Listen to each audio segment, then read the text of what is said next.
शान्तिरन्तरिक्षकं शान्तिर् द्यौः शान्तिर् दिशः शान्तिरवान्तर दिशा शान्तिरग्निः शान्तिर् वायुः शान्तिरादित्यः शान्तिश् चन्द्रमा शान्तिर् नक्षत्राणि शान्तिरावः शान्तिरोषधयः शान्तिर् वनस्पतयः शान्तिर् गौः शान्तिरजा शान्तिरश्वः शान्तिः पुरुषः शान्तिर् ब्रह्म शान्तिर्ब्राह्मणः शान्तिः शान्तिरेव शान्तिः शान्तिर्मे अस्तु शान्तिः. May there be peace on earth and in the sky. May there be peace in the water and in all directions. May there be peace in the plants, in the trees and in animals.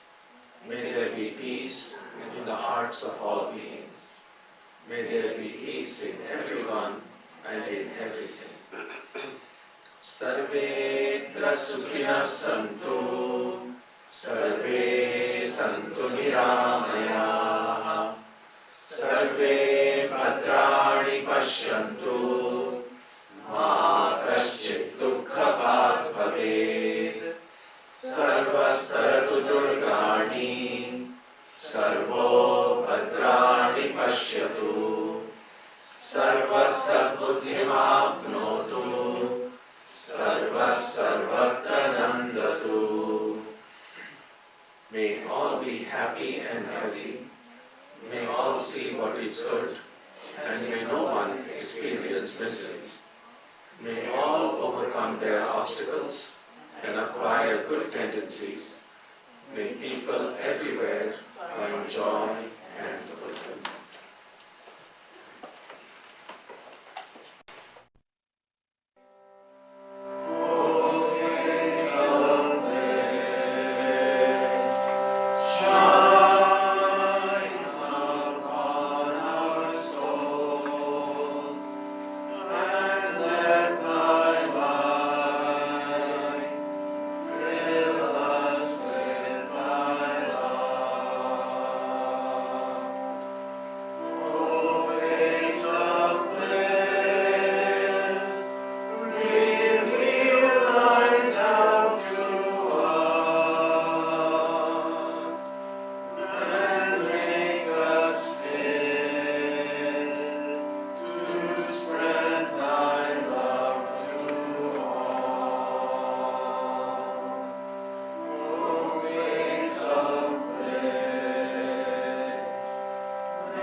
Swami Vivekananda's Karma and its Effect on Character.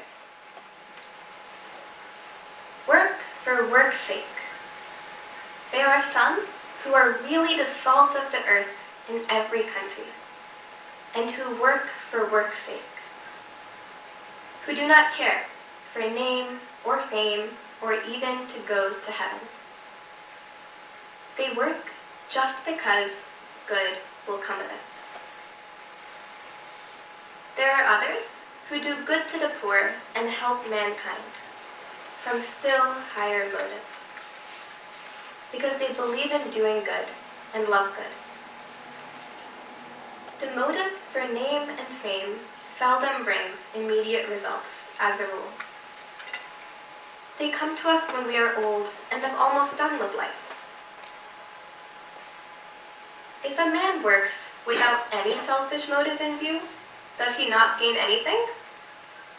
Yes, he gains the highest. Unselfishness is more paying. Only people have not the patience to practice it. It is more paying from the point of view of health also. Love, truth, and unselfishness are not merely moral figures of speech, but they form our highest ideal, because in them lies such a manifestation of power. In the first place, a man who can work for 5 days, or even for 5 minutes, without any selfish motive whatever, without thinking of future, of heaven, of punishment, or anything of the kind, has in him the capacity to become a powerful moral giant. It is hard to do, but in the heart of our hearts we know its value and the good it brings.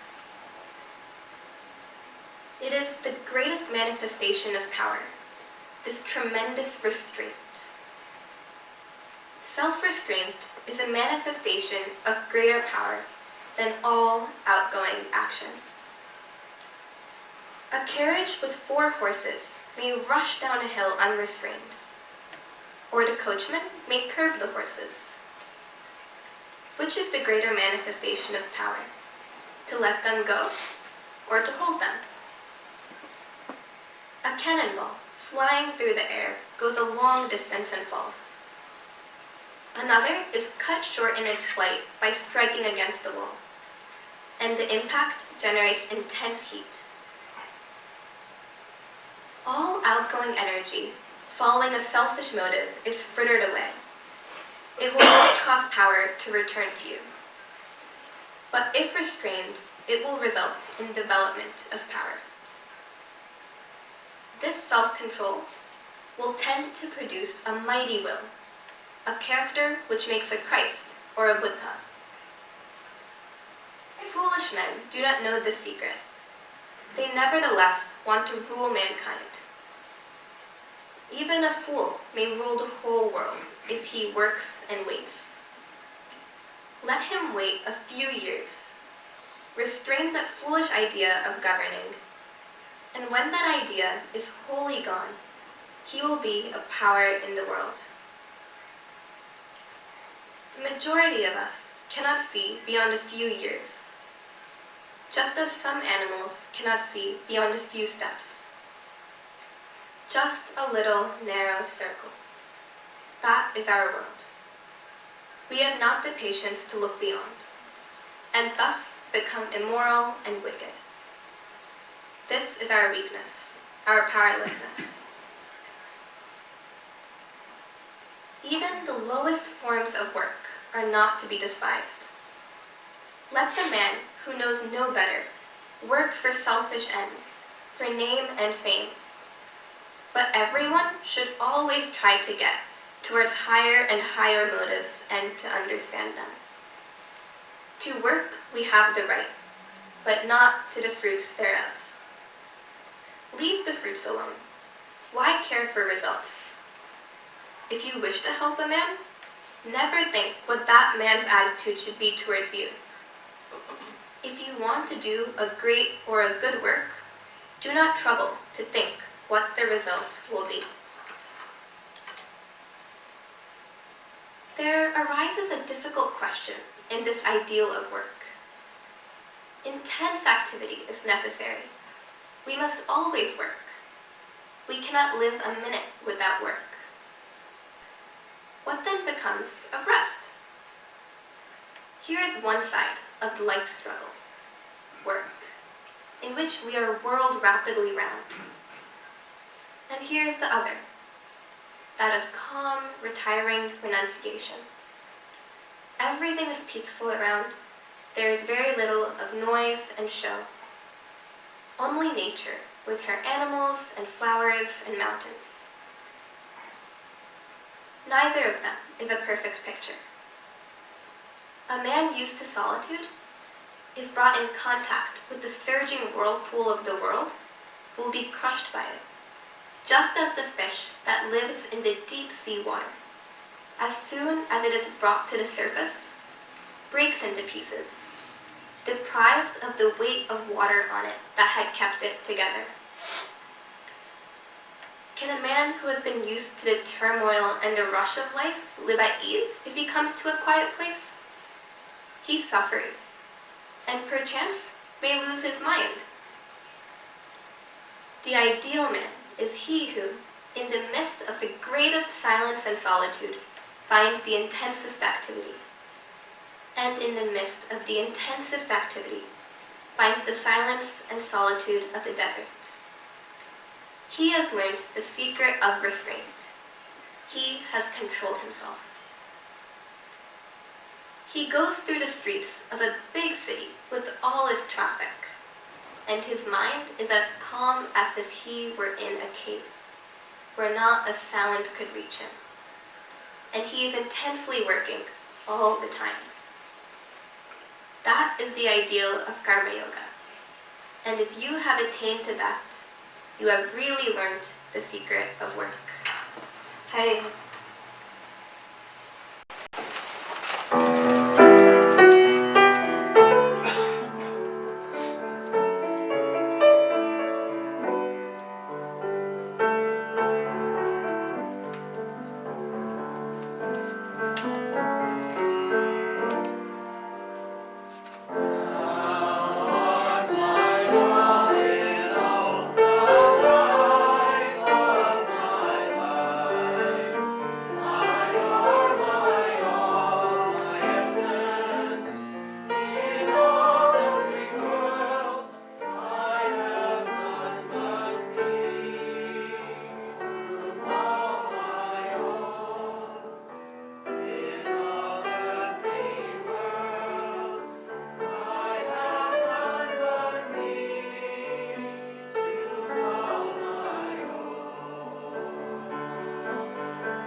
These are excerpts from Kali, the Mother by Sister Nivedita.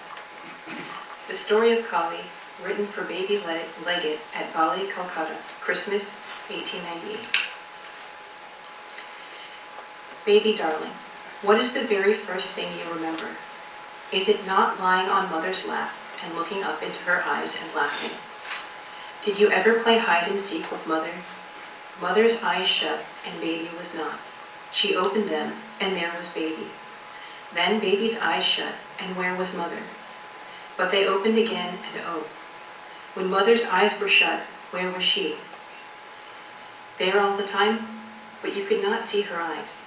Yet she was there. Baby, some people think God is just like that. A great, great mother. So great that all this big world is her baby. God is playing with her world, and she shuts her eyes. Then, all our lives long, baby darling, we try to catch the great mother peeping. And if any of us can do that, if any of us can look into the eyes of God just once, just for a minute, do you know what happens? That person at once knows all secrets and becomes strong and wise and loving, and he never forgets that moment. And when you win like that, when you catch the mother looking, something else happens, something lovely. All her other children come and play with you. The little birds come, and the wee lambs love you, and the wild rabbits touch your feet, and the poor children in the streets, who are cold and hungry perhaps, poor children that the great mother loves most of all, because they seem to have no father or mother, and perhaps no home. Poor children trust you, and make a place for you with them. We are all sitting on mother's lap, but these sit closest of all to her breast. And what do we call the mother with her eyes shut? We call her Kali. Were you ever for a very few minutes unhappy? And did mother or nurse or auntie or someone else come and pick you up and love you and kiss you till you were not unhappy anymore? Sometimes God is like that too. We get so frightened because those eyes will not open. We want to stop the game. We don't like it. We feel alone and far away and lost. Then we cry out. It has grown quite dark and still mother's eyes are shut. Let us play no longer. So we feel sometimes, but the eyes are not shut really. We think so because it is dark all round. Just at that moment, when you cry out, the beautiful eyes of the mother opened and looked at her child like two deep wells of love. And you, if you had seen, would have stopped playing all at once and saying, Kali, Kali, you would have hidden your little face on mother's shoulder and listened to the beating of her heart instead. And so, wee one, will you remember that the great mother Kali is everywhere? Even when she seems to be far away, it is only that you cannot see her eyes. This mother goes away and you cannot see her, but Kali is always there, always loving, and always ready to play with her child. And will you sometimes remember to stop playing just for a minute, and to fold your little hands and say, Dear Mother Kali, let me see your eyes. There is another game of hide and seek that the great mother plays. This is more like a fairy story. She hides sometimes in other people. She hides in anything. Any day you might see her eyes, just looking into mother's, or playing with a kitten, or picking up a bird that has fallen from its nest. Under all these forms, you may find God playing at hide and seek. When there is something to do for someone, Kali is calling us to play. We love that play. She herself once said she was hiding in someone, and he said it for her. Insomuch as ye did it unto me, one of the least of these my little ones, ye did it unto me. Is that not like a fairy story? And what funny places she, the great mother, can hide in. Another time she said, Lift the stone, and thou shalt find me. Cleave the wood, and there am I. Did you ever lift a stone or break a piece of wood to see what was inside? Did you ever think that was God at the heart of things? How beautifully Kali plays. You might find her anywhere. Does mother love baby when she is hiding from her? Why, of course. Else why should she hide? Even when her eyes are shut, is mother loving baby? Why, yes. See how she is laughing all the time. And so with Kali. We need never be frightened, though her eyes are long shut. She is laughing all the time. In her own good time, God will stop playing, and we shall look into her eyes, and get away and beyond the world, straight to the other end of nowhere, all at once. So let us always run and play when we are called. Remember, little one, if any need anything you can give, your mother is calling you to find her. If anyone asks for something you can do, it is really mother saying, peep childly. Or when a new person comes for you to love, Kali is saying, here am I. There is something else. You love mother and father and auntie and nurse. Of course you do. Besides, they love you, and they are all so good and kind. But far, far away, mother has a brother, a big brother like Hole. Do you love him too? Why? You never saw him. He never played with you. No, but mother loves him, and you love all the people mother loves, don't you, dearie? And so we love all the people Kali loves, all the children she plays with, the lambs and the flowers, and the great trees, and the little fishes. She loves all these, and she loves too the stars in the sky. And so do we, for we are her children, and everything that she loves, we love too, because she is the mother, and we cannot help it. Kali the mother. The stars are blotted out, the clouds are covering clouds. It is darkness, vibrant sonnet. In the roaring, whirling wind are the souls of 1,000,000 lunatics just loosed from the prison house, wrenching trees by roots, sweeping all from the path. The sea has joined the fray and swirls up mountain waves to reach the pitchy sky. The flash of lucid light reveals on every side 1,000,000 shades of death, begrimed in black, scattering plagues and sorrows, dancing mad with joy. Come, mother, come. For terror is thy name, death is thy breath, and every shaking step destroys a world forever. Now time, the all-destroyer, come, O mother, come. Who dares misery love, and hug the form of death, dance in destruction's dance, to him the mother comes.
Sato ma Satgamaya, Tamaso ma Jyotirgamaya, Mrityorma Amritam Gamaya, Aviravirmayeti, Rudrayate Dakshinam Mukham, Te Namam Pahi Nityam. May the Divine lead us from the unreal to the real, from darkness to light, from death to immortality. The Divine Consciousness fill our hearts and protect us.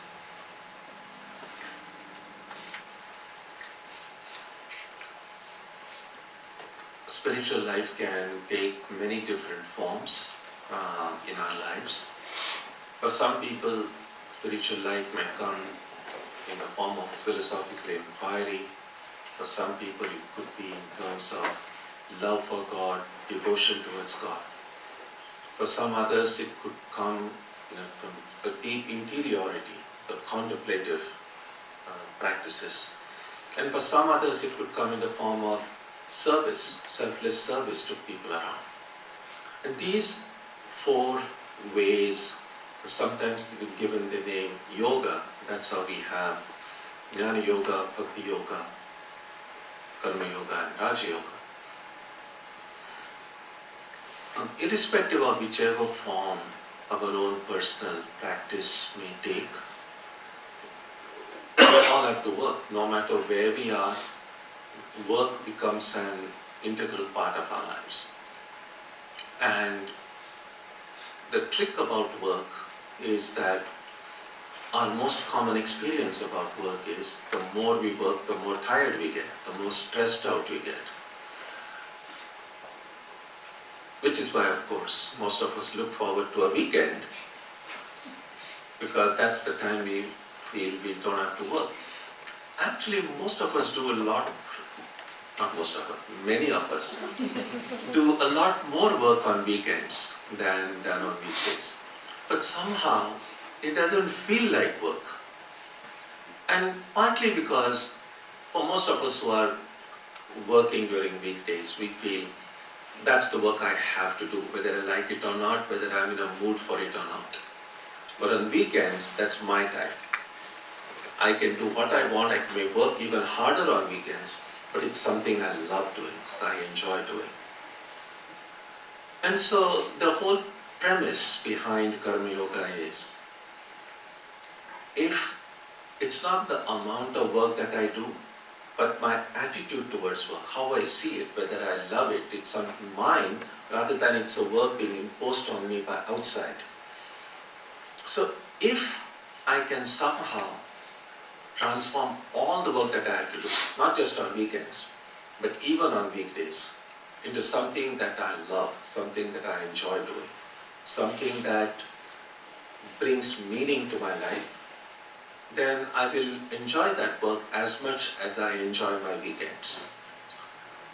And literally that would mean every day can be a weekend, every day can be a holiday. And that's the premise behind Karma Yoga. Since we have to work anyway, can I make work as something that doesn't tire me, but in fact energizes me? Not something that binds me, but in fact can free me. So work is sometimes therefore compared to a key. When we lock a key, nowadays of course with smart locks you probably don't need keys anymore.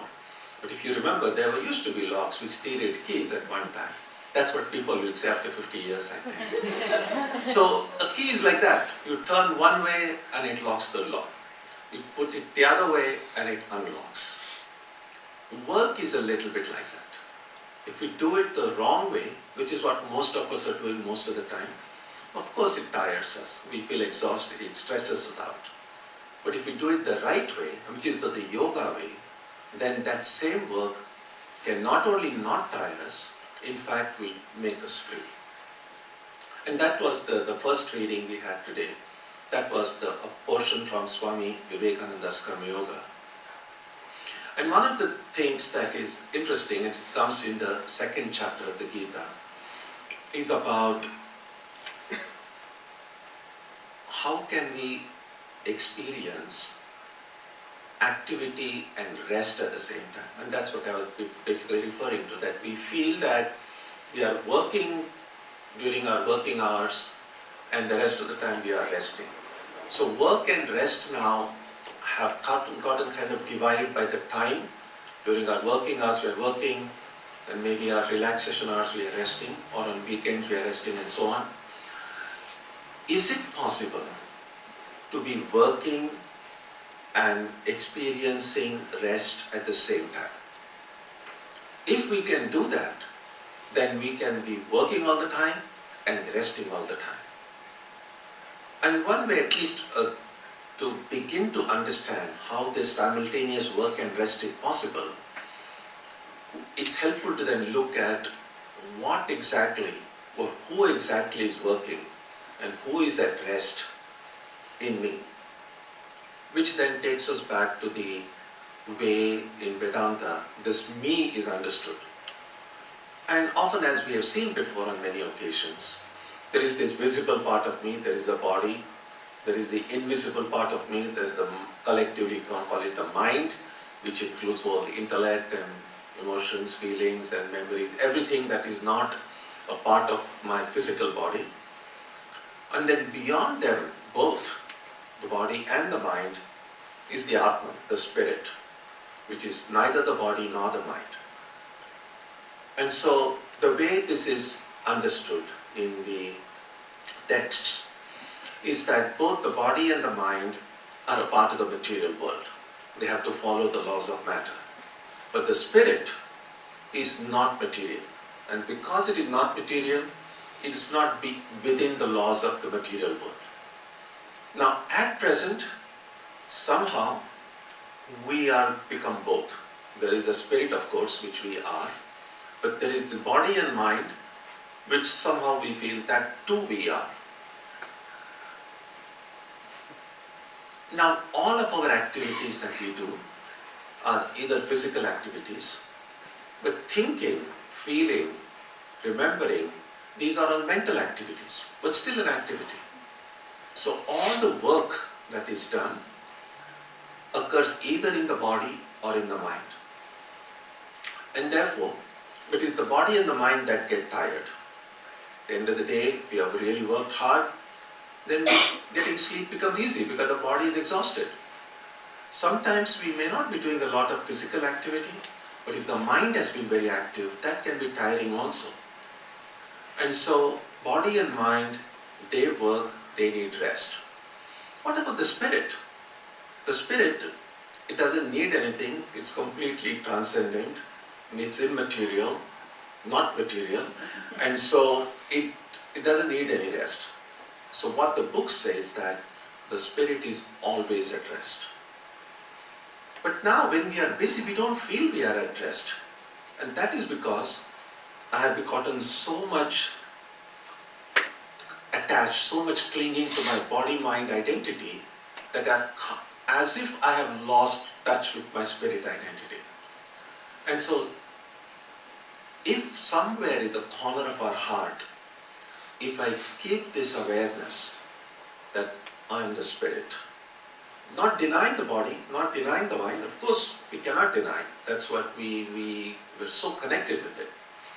But in addition to the body-mind, I am the spirit.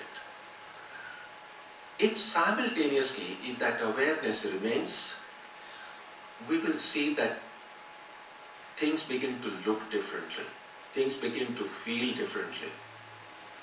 And the more we are able to maintain that, and we might say, well, how can I be, if I'm aware of the work, how can I keep awareness of my spirit? It's not as difficult or as impossible as it may seem. And the most common example is, if you have a kind of a mild headache, which most of us get it occasionally, if you never get, one of our Swamis used to say, if you never get a headache in life, you have to wonder whether you have a head at all. So getting a headache occasionally is a good reminder. There is a head there.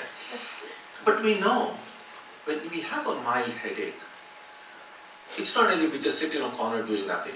We have to still go about carrying out our duties, our responsibilities, doing a lot of work in spite of the headache. But even when we are doing all that work, we never forget. The awareness of headache never goes away. It's a nuisance, but we still do it. So it is possible to be aware of something and yet be doing our work. Now just substitute that headache with the awareness that I am the Spirit, I am the Atman, I am a child of God. Somehow our connection with the spiritual ideal. Maintaining that awareness, if I go about doing all the work, then it will be possible for me to simultaneously see how a part of me is always at rest. That part which is the Spirit, that part which affirms its connection with God, connection with divinity, is always at rest. And I can see, I can feel, I can actually experience my body and mind are working. Now, sometimes when you are working a lot on a computer, clearly if you're downloading or uploading some stuff, the computer is doing heavy work. But we don't get tired because I know I'm not that computer. But here we get tired because the body and mind, because I still feel this is me. But the more and stronger this other awareness that I am the Spirit becomes, you don't even have to keep on saying I'm not the body, I'm not the mind. You don't have to do that. It just remember, I'm a child of God. I'm a devotee of God. I'm the Spirit. The stronger this awareness gets, you will see we'll be able to do better work because a part of us is connected with the source of all energy, the source of all wisdom. So the quality of our work will improve. We'll get tired very less. We'll still get tired. The body is still working. We'll still have the need to sleep and take rest and eat food. All of those things we will do. But we will see that our attitude toward the work and what the work does to us will undergo a revolutionary change. And so if you haven't had a chance to read Swami Vivekananda's Karma Yoga, I would strongly recommend to do that. And the second reading was, of course, one of the very inspiring passages about Kali, the worship that we will have at the center on the 31st. There's a lot that can be said about Kali, and maybe we have spoken about Kali on some of the earlier occasions. Maybe going forward also we'll be able to do it. There's this one little book from Sister Nivedita, part of which was read out today. It's called Kali the Mother. It was written during the time of Swami Vivekananda himself, and he was so inspired by just reading this little essay that his favorite disciple had written. It's called Kali the Mother. If you haven't had a chance to look at it, it's also available online. But if you want a hard copy, it's there in our bookstore. But take a look. It does show that everything that I said earlier about karma and feeling the spirit, and sometimes when we speak about the spirit, the body, the mind, it just seems like we are dealing with too many ideas, too many concepts. If all of this has to become alive somehow, one of the ways it can happen in our life is through the awareness of this power of the divine, the energy, the divine energy functioning all around us. And it is that power of the divine that gets personified as the mother. So it's sometimes helpful to see that when the world around us is not simply, we just keep on speaking about material world, not just atoms and molecules, that behind all these material things, behind all the ideas, behind all the concepts, there is this living reality. And it's that experiencing that living reality, not just thinking about these ideas, but actually experiencing the presence. And in many cases, that presence can come through seeing God sometimes as God the Father, a very fatherly, loving figure, or it can come as a mother. Whichever way the divine speaks to us, ultimately, what will never bring complete fulfillment is just ideas or concepts. They are great, they are helpful, but ultimately, Spiritual life will become real, living, when we actually experience the divine as a living presence. And so there is something that we all can do. And the more we are able to keep that awareness of the Spirit in our heart, gradually we'll be able to feel that living reality of God inside us and outside us. And that's what we try to do.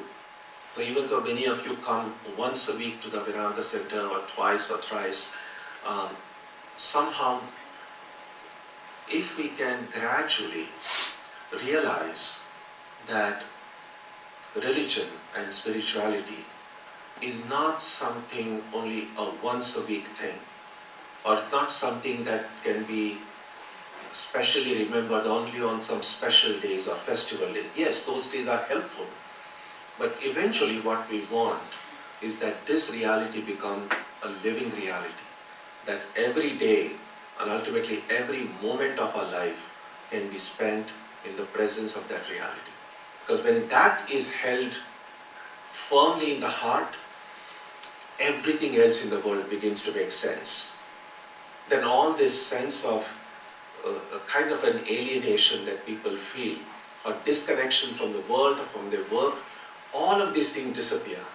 When we see that what we see inside, feel the presence of God. When we see outside, we see people, we see places, we see animals, we can feel the presence of God there too. So all of these things we see in the lives of these great saints and mystics. And none of them said that only they could have it and the rest of us have to just simply believe. Every one of them said, every one of us has that capacity, that power, that potentiality to experiencing it in our lives. Nor should we think it's going to take a long time, it's going to take many years. No, it can happen now, it can happen maybe before this satsang ends. God's grace can come any moment. But if we are not ready, if we are not waiting, if we are not alert, it might come and we may miss it. And so we have to remain alert always, being mindful always. So that's what we all can strive to do in our lives. Om Janani Saradam Devi Ramakrishna Jagadguru Padapadme Tayo Shritva Pranamami